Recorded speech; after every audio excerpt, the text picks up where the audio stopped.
I'm Ron Paul. I'm a congressman from Texas, serving in my 10th term. I am the champion of the Constitution.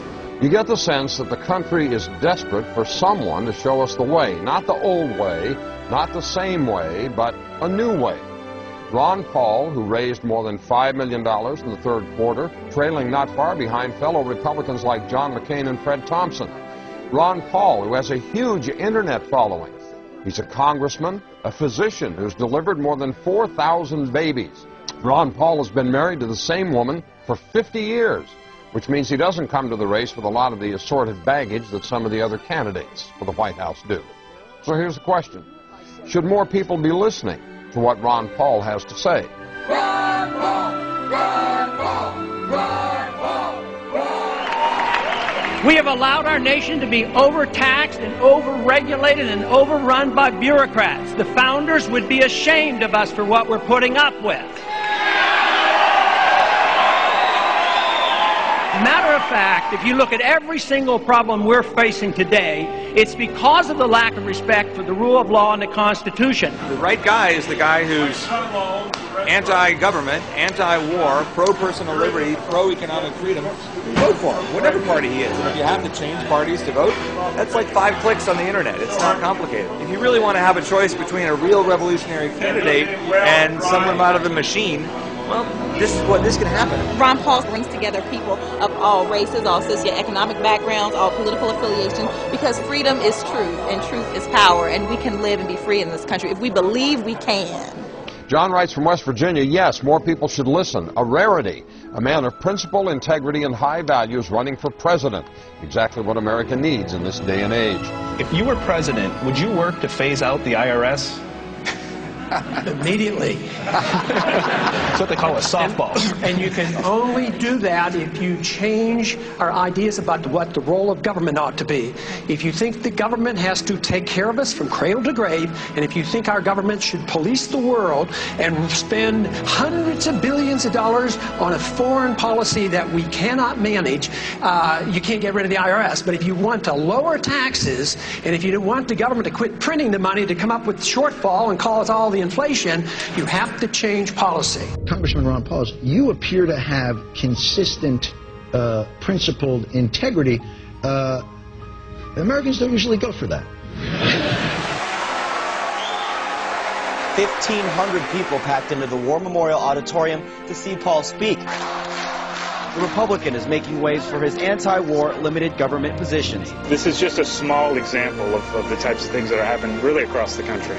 Why are you resonating with people out there? Is it because of your opposition to the war in Iraq? I think that's part of it. I think the message obviously is popular enough. They say, yes, we like the ideas of freedom, the Constitution, limited government, less taxes.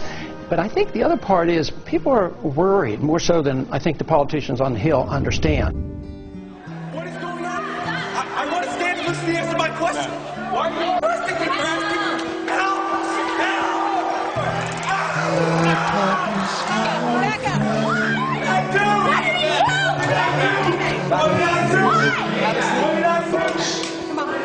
Because a vision softly creeping left its seeds while words sleeping, and the vision that was planted in my brain still remains.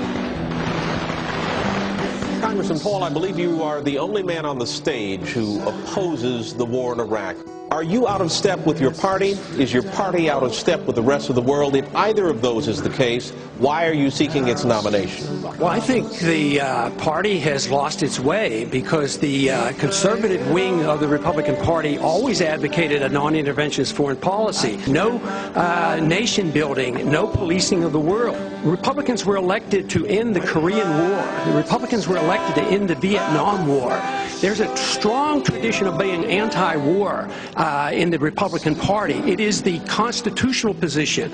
It is the advice of the founders to follow a non-interventionist foreign policy. Stay out of entangling alliances. Be friends with countries. Negotiate and talk with them and trade with them.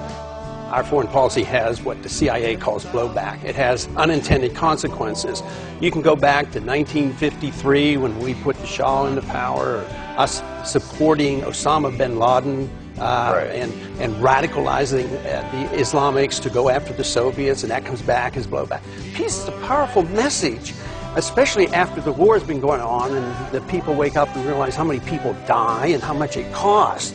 Logic tells us that we can make a better world in a much easier way than causing wars. You just never heard this logic from someone who's actually going to run the country. Fools that I did not know. Silence like a cancer grows. Hear my words that I might teach you. Take my arms that I might reach out to you. But my words like the freedom message brings us together. It doesn't divide us. I believe that when we overdo our military aggressiveness, what it does, it actually weakens our national defense. I mean, we stood up to the Soviets. They had 40,000 nuclear weapons. Now we're fretting day in and day night about third world countries that have no army, navy, or air force, and we're getting ready to go to war. Ron Paul says to a lot of people eager to hear this message, you can be anti-war and be a conservative. In fact, he says, if you're a real small government conservative, you have to be anti-war. His message is resonating. Including, interestingly enough, from soldiers. According to one study, Congressman Paul received more campaign cash from members of the military than did any other Republican presidential candidate. And finally, Steve writes from Pennsylvania, remember the line from the classic Simon and Garfunkel song, The Sound of Silence. The line that says the words of the prophets are written on the subway walls and tenement halls. When I hear Ron Paul, sometimes I wonder whether I'm not listening to a latter-day prophet with the way he speaks truth about what our nation has come to. the sign said the words of the prophets are written on the subway wall.